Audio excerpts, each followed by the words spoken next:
Hello guys, it's me रूपक सिंह। और अभी एग्ज़ाम का सीज़न चल रहा, दैट इज़ जेई मेन और नीट के एग्ज़ाम बहुत ही जल्द होने वाले। इनमें बहुत सारे बच्चों को हाइब्रिडाइजेशन वाले कंसेप्ट में दिक्कत होती। तो मैं यहाँ पर एक इजी ट्रिक बताता हूँ, how to calculate hybridisation and number of lone pairs या बॉन्ड पेयर्स कितने होते हैं सिग्मा बॉन्ड से। तो सबसे पहले आपको क्या करना है यहाँ पर कि number of valence electron of the compound find करना है। तो देखो सबसे पहले आप यहाँ पर क्या करोगे, total number of valence electron, that is total number of valence electron of the compound या आयंस कैलकुलेट करना है। फिर उसको बाद क्या करना है, ये जो भी नंबर आएंगे आप उनको तीन डिफरेंट पार्ट में डिवाइड करना, थ्री डिफरेंट कैटेगरीज में आपको डिवाइड करना है। फर्स्ट कैटेगरी में इसका मतलब है कि नंबर ऑफ वैलेंस इलेक्ट्रॉन 2 से लेकर के 8 के बीच में आ जाए। सेकेंड कैटेगरी आपको रखना है 9 से लेकर के 56 इलेक्ट्रॉन आ जाए। और थर्ड कैटेगरी क्या रखना है, 57 ऑनवर्ड्स के बारे में हम लोग बात कर रहे हैं कि ये जो इलेक्ट्रॉन्स है वो 57 से ज्यादा हो जाए। अब करना क्या है कि अगर 2 से 8 इलेक्ट्रॉन है तो आपको सिंपली इसको डिवाइड बाई 2 करना है। 9 से 56 है तो आपको डिवाइड बाई 8 करना है, और 57 ऑनवर्ड है तो आपको डिवाइड बाई 18 करना है। मैं अभी आपको समझा रहा हूं कि ये करना क्या है, किस तरीके से। जैसे फॉर एग्जांपल एक छोटा सा एग्जांपल आप यहां पर देखो कि अगर हम बात करते हैं यहां पर sp3 का। sp3 का मतलब नंबर ऑफ हाइब्रिड ऑर्बिटल्स कितने हैं इसके, 4 हैं। तो देखो फॉर एग्जांपल अगर हम बात करें NH3 के लिए, NH4 प्लस के लिए, या हम बात करें यहां पर NH2 माइनस के लिए, CH3 माइनस के लिए, H2O के लिए, एंड सो ऑन। यहाँ पर जितने भी मॉलिक्यूल्स हैं, जितने भी आयंस हैं, इनके वैलेंस शेल में टोटल कितने नंबर ऑफ इलेक्ट्रॉन्स हैं, 8 है। तो 8 को क्या करना है, आपको किससे डिवाइड करना है, 2 से। तो 8 से डिवाइड किए तो 2 आयंस है, तो नंबर ऑफ वैलेंस यहाँ पर इलेक्ट्रॉन 8 थे, 2 से डिवाइड किया तो इसका आंसर क्या है, 4। That is number of hybrid orbitals are 4। और हाइब्रिड ऑर्बिटल्स 4 है तो इसकी हाइब्रिडेशन क्या हो जाएगी, सिंपली sp3 होगा। तो देखो ये एक मैजिक ट्रिक है। तो बच्चे यहाँ पर इस वीडियो को अच्छे से ज़्यादा लाइक करें, शेयर करें, सो दैट कि बहुत सारे स्टूडेंट को ये सारी चीज़ें इंफॉर्मेशन मिले और ये चैप्टर टॉपिक आसान हो जाए। तो मैं और भी बहुत सारी चीज़ें अभी यहाँ पे बताने वाला हूँ इसके लिए। अगर ऐसा कोई कंपाउंड है कि जहां पर CH3 प्लस है, तो आपको पता है कि इसके पास में कितने इलेक्ट्रॉन है, 6 इलेक्ट्रॉन है। तो आप इसको क्या करोगे, 2 से डिवाइड करोगे, 3 आएगा, मीन्स 3 हाइब्रिड ऑर्बिटल। तो इसका हाइब्रिडेशन क्या हो जाएगा, sp2। देखो गाइस इसी तरीके से सीखना आपको। अगर आपको BH3 मिल जाए तो ओवरऑल इसके बारे में अगर हम लोग डिस्कस करें तो वैलेंस इलेक्ट्रॉन कितने हैं, तो बोरोन में 3 और इसमें 3, तो 6/2 that is 3। Hybridisation is sp2। तो यहाँ पर बच्चों का कहना है कि सर ये छोटे मॉलिक्यूल में एप्लीकेबल है, क्या बड़े मॉलिक्यूल में होंगे, क्यों नहीं होंगे। देखो बड़े मॉलिक्यूल के लिए अगर हम बात करते हैं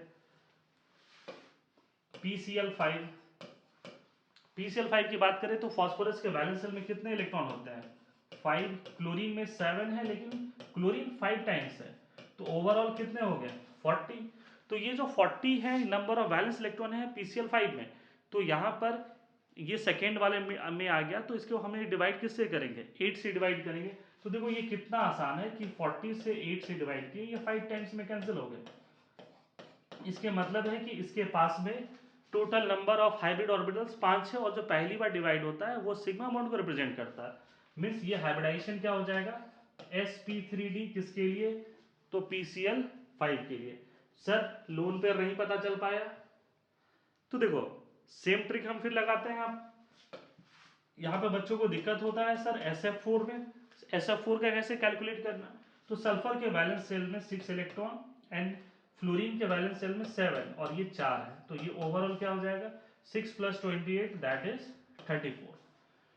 34 मतलब थर्ड वाले में आ गया। तो अब इसको क्या करना है, 34 को डिवाइड करना है 8 से, ये 4 टाइम्स में कैंसिल हुआ, 32, 2 रिमाइंडर। 2 को फिर किससे डिवाइड करना है, 2 से डिवाइड करना, ये 2 वाले रेंज में आ गया, तो ये किससे हो जाएगा, 1। अब देखो जो पहली बार डिवाइड हुआ ये क्या रिप्रेजेंट कर रहा है बताओ, सिग्मा बॉन्ड, और ये किसको रिप्रेजेंट कर रहा है, लोन पेयर। तो total number of hybrid orbitals कितने हो गए, 5। और आपको भी पता है कि भाई 3D होने वाला है किसका, SF4 का, जिसका स्ट्रक्चर सीसॉ होता है। बहुत सारी चीज़ें बेंड्स रूल पे डिपेंड करता है, वो चीज़ें हम आपको अगले वीडियो में डिस्कस करेंगे। तो ये सिर्फ हम यहाँ पर इस वीडियो में हाइब्रिडाइजेशन की ट्रिक को हम यहाँ पर समझा रहे हैं। ऐसे ही एग्जाम्पल अगर यहाँ पे बच्चों से पूछा जाता है जैसे ClF3, ICl3, तो इस प्रकार के जो इंटर हेलोजेंस कंपाउंड है इसके बारे में हम लोग कैलकुलेट करते हैं। तो मान लो कोई भी एक लेते हैं, तो यहाँ पर क्लोरीन के वैलेंस शेल में 7, फ्लोरीन के वैलेंस शेल में 7, बट ये 3 है, तो ओवरऑल कितने इलेक्ट्रॉन्स हो गए यहाँ पर 28। तो 28 वैलेंस इलेक्ट्रॉन है, तो ये कौन सा रेंज में आ गया, ये थर्ड वाले रेंज में है। तो देखो अब इसको क्या करना है हमें, तो 28 डिवाइड बाई 8, ये 3 बार में कैंसिल होगा, 24 रिमाइंडर 4 को आप किसे डिवाइड करोगे 2 से, बचा क्या 2। पहली बार जो डिवाइड किए वो किसको रिप्रेजेंट कर रहा है, सिग्मा बॉन्ड को। सेकेंड बार जो डिवाइड किया वो किसको रिप्रेजेंट कर रहा है, लोन पेयर को। कितना आसान है, देखो यहाँ पर ये भी बताना है कि भाई कितने सिग्मा बॉन्ड से कितने लोन पेयर से।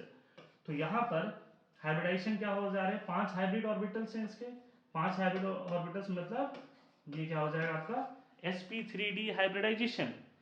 हाइब्रिडाइजेशन क्या है इसका, sp3d हाइब्रिडेशन है। अगर स्ट्रक्चर की बात करोगे ClF3 वगैरह का, तो देखो Cl, एक फ्लोरीन, दूसरा फ्लोरीन, तीसरा फ्लोरीन, ये बेसिकली, और ये उसके क्या है लोन पेयर है। तो ये टी शेप का स्ट्रक्चर होता है। इसी तरीके से अगर हम यहाँ पे बात करें PCl5 का, तो PCl5 भी ऐसा ही होता है। देखो ये Cl, Cl, Cl, Cl और ये Cl। इसी तरीके से अगर हम लोग डिस्कस करें SF4 का, तो SF4 का देखो स्ट्रक्चर क्या हो जाएगा, सल्फर, फ्लोरीन, फ्लोरीन, फ्लोरीन, ये 4 सिग्मा बॉन्ड, एक लोन पेयर, ये इस तरीके से आ गया यहाँ पर।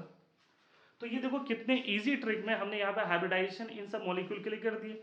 सर और भी बताइए, और भी कुछ अच्छे मॉलिक्यूल्स के बारे में बताइए।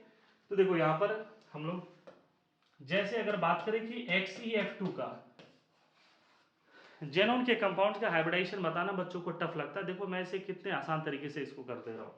तो जेनोन के वैलेंस शेल में कितने इलेक्ट्रॉन 8, और फ्लोरीन में 7 इंटू 2, तो टोटल कितने इलेक्ट्रॉन हो गए 22। गाइज 22 आ गया, इसका मतलब है कि ये कौन से वाले रेंज में है, सेकेंड वाले रेंज में। तो हम सबसे पहले क्या करेंगे, इसको 22 को 8 से डिवाइड करेंगे, ये 2 टाइम्स डिवाइड हुआ और 16 आया। तो यहाँ पर रिमाइंडर्स का क्या आ गया 6। पहला बार जो होता है वो किसको रिप्रेजेंट करता है बताओ, सिग्मा बॉन्ड को। अब 3 आया, 3 को किससे डिवाइड करोगे, 6 आया, 6 को किससे डिवाइड करोगे 2 से, उस रेंज का है। तो ये आंसर 3 आएगा। इसका मतलब नंबर ऑफ लोन पेयर कितने आ रहे हैं 3। इसका मतलब XeF2 में आपको इजी वे में ये भी बता रहे हो कि लोन पेयर्स कितने होंगे, सिग्मा बॉन्ड्स भी कितने होंगे। तो यहाँ 2 सिग्मा बॉन्ड 3 लोन पेयर, तो टोटल हाइब्रिड ऑर्बिटल्स कितने आ रहे हैं 5। इसलिए इसका हाइब्रिडाइजेशन भी क्या होता है sp3d। अब अगर स्ट्रक्चर की बात करें तो ये दोनों कहां चला जाएगा, linear, lone pair, lone pair. तो गाइस ये इजी वे में XeF2 का यहाँ पर स्ट्रक्चर आ गया जो कि लीनियर शेप है। ये लीनियर क्यों है, ये बेंड्स रूल के अकॉर्डिंग होता है। That is more electronegative atom occupies करता है एक्सियल पोजीशन फर्स्ट। इसी तरीके से अगर कोई बच्चा अगर ये पूछे कि सर ICl5 है ना, या ClF5, इस तरीके के कंपाउंड का हाइब्रिडाइजेशन कैसे कैलकुलेट करना, तो देखो आयोडीन के वैलेंस शेल में 7 इलेक्ट्रॉन, Cl में भी 7 है लेकिन ये 5 है, तो ओवरऑल कितने हो गए 7 + 35 दैट इज 42। 42 आया, इसमें कि थर्ड वाला जो ट्रिक है उस रेंज में आया। तो 42 को हम लोग क्या करेंगे, 42 को 8 से डिवाइड करेंगे, ये 5 टाइम्स में 40 कैंसल 2 रिमाइंडर आया। इसका मतलब total number of sigma bonds कितने हो जा रहे हैं 5, और 2 आया तो फर्स्ट वाले रेंज में इसको 2 से डिवाइड करेंगे, तो ये क्या होगा 1। मतलब इसके अंदर में लोन पेयर क्या हो जाएंगे 1 हो जाएंगे। Total hybrid orbital 6, and the hybridisation क्या हो जाएगा sp3d2। तो बड़े बड़े मॉलिक्यूल हैं उनके लिए भी ये आसानी से एप्लीकेबल हो जाते हैं।